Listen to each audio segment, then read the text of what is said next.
Boa noite, vereadoras, vereadores e população que nos acompanha. Meu nome é Alicia, tenho 21 anos, sou estudante de Gestão de Políticas Públicas e pesquisadora pela USP, e hoje estou representando o coletivo Consulta Pública. Somos jovens universitários de Vinhedo que buscam fazer uma ponte entre a ciência e a sociedade. Redigimos um manifesto sobre os últimos acontecimentos políticos da cidade, que vou ler agora. Manifesto em defesa da democracia de Vinhedo. Há anos, a democracia está passando por desgastes em todo o mundo. No Brasil, as pesquisas demonstram que a população tem feito avaliações cada vez piores sobre as instituições, os partidos e os políticos em geral. Pela primeira vez em décadas, houve queda nos índices de preferência pelo regime democrático. Por esses e outros motivos, nunca foi tão importante defender a democracia e exigir que as instituições cumpram à risca seu papel de representar os interesses populares. Em Vinhedo, a democracia tem andado mal. A corrida eleitoral de 2020 contou com casos de notícias falsas, brigas, discussões acaloradas que colocaram de lado o debate sobre as demandas urgentes da cidade. Nós, do coletivo, promovemos nosso primeiro debate eleitoral, atingindo mais de 15 mil espectadores e priorizando perguntas sobre pontos específicos da cidade. Infelizmente, sofremos críticas de pessoas que preferiam ver os candidatos brigando por questões pessoais. O candidato vencedor, Dario Pacheco, conquistou 50% dos votos válidos, uma vitória que legitimou a força dos seus grupos políticos e das propostas apresentadas em campanha. Mas, assim que assumiu o cargo, o prefeito descumpriu duas de suas principais promessas. Primeiro, mantendo 2 dos secretários mais importantes do governo, Jaime Cruz, e segundo, não realizando a auditoria dos contratos públicos nos primeiros dias de governo. Por essas e outras atitudes, pode-se dizer que o governo Jaime Cruz foi amplamente derrotado nas urnas, mas o governo Dario Pacheco fez questão de o manter funcionando. Essa afirmação se torna cada vez mais clara se lembrarmos da troca de base do governo. O prefeito Dario Pacheco rompeu com o vice Edson PC e com a vereadora Cris PC, porque eles exigiam em público diariamente o cumprimento do plano de governo. Em seguida, falsas crises, criadas e aumentadas por páginas de Facebook e grupo de WhatsApp, derrubaram Eliana Crispim e Leonardo Oliveira, 2 dos secretários técnicos que o prefeito havia prometido em campanha. Crises assim seriam facilmente superadas em uma cidade que conta com veículos de imprensa livres, críticos e distantes do jornalismo declaratório. Infelizmente, essa não é a realidade de Vinhedo.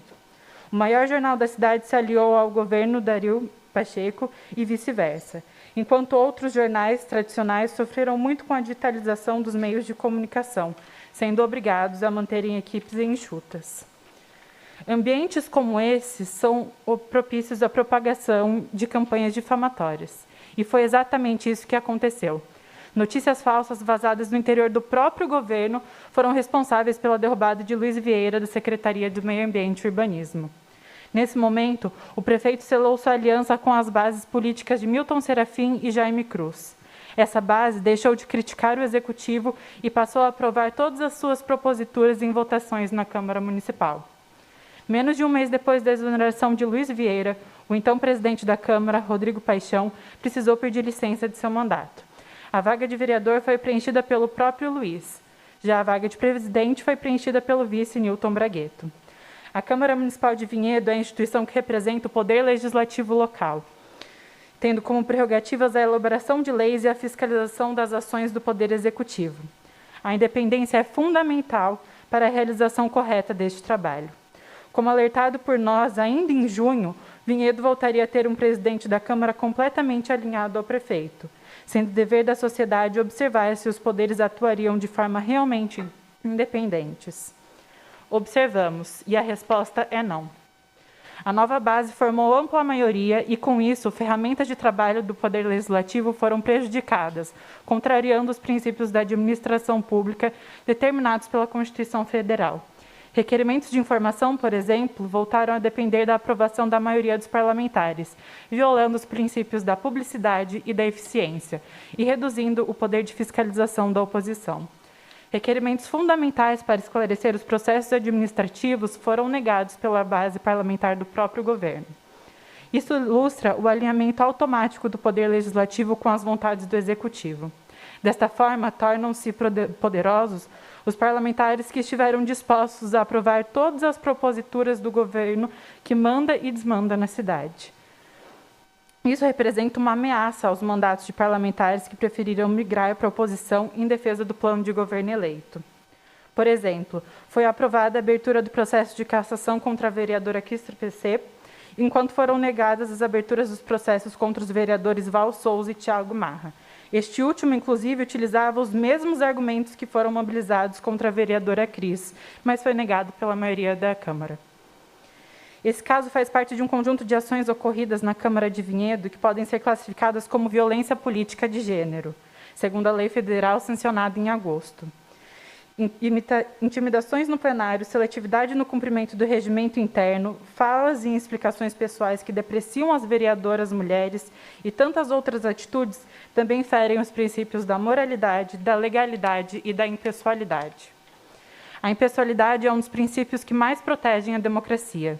Se esse princípio é ferido, abre-se espaço para que processos democráticos sejam instrumentalizados. Isso faz parte de uma tendência mundial da política, que cientistas políticos têm chamado de subversão. A subversão da democracia, nada mais, nada menos, é que a utilização corrompida de ferramentas democráticas para que elas tenham um efeito contrário, a lenta, mas decisiva destruição da democracia. Em resumo, podemos dizer que Vinhedo está sofrendo diariamente pequenos ataques, cujos efeitos, quanto mais se acumulam, podem restringir nossos direitos e espaços de participação política. Se rasgam à luz do dia o plano de governo eleito pela ampla maioria dos vinhedenses, o que mais serão capazes de fazer com as nossas opiniões? Não podemos tolerar que deslegitimem aquilo que foi proposto, votado e eleito. Pensando nisso, nós, do Coletivo Consulta Pública, manifestamos nossa preocupação diante dos últimos acontecimentos. Queremos deixar claro o nosso interesse e das mais de 150 pessoas que apoiaram o manifesto até agora. O de que os poderes executivo e legislativo de Vinhedo cumpram à risca os princípios da administração listados pela Constituição Federal: legalidade, impessoalidade, moralidade, publicidade e eficiência. Além disso, aproveitamos este espaço para fazer uma convocação ao povo de Vinhedo. Nós, os indivíduos, coletivos, grupos organizados, movimentos sociais e culturais, associações, sindicatos, comerciantes, agricultores, empreendedores, trabalhadores e estudantes, nós somos os verdadeiros detentores do poder público. Somos nós quem vivemos a cidade e somos nós que daremos as consequências de todas as atitudes que forem tomadas pelos nossos representantes. Por isso, precisamos acompanhar, questionar e procurar entender o porquê de suas ações. Eles devem prestar contas a nós sobre suas opiniões e propostas e votos. E, acima de tudo, devem constituir em público, não em salas fechadas, nas quais só entram os poderosos, todas as propostas que devem seguir o que foi eleito em 2020. Queremos um poder executivo coerente, que seja propositivo e que coloque em prática suas promessas. E queremos um poder legislativo fiscalizador, independente e impessoal, que não tenha como modus operandi o sim, senhor, ou, neste caso, o sim, doutor. Para finalizar, quero agradecer esse espaço que me foi democraticamente garantido, em que eu pude expressar a minha voz e a opinião do Coletivo Consulta Pública e das pessoas que assinaram esse manifesto. Se você também concorda com o conteúdo do que foi dito, entre nas nossas redes sociais, @Coletivo Consulta Pública e facebook.com/Coletivo Consulta Pública, e clique no link para demonstrar o seu apoio. Obrigada e boa semana a todas e todos.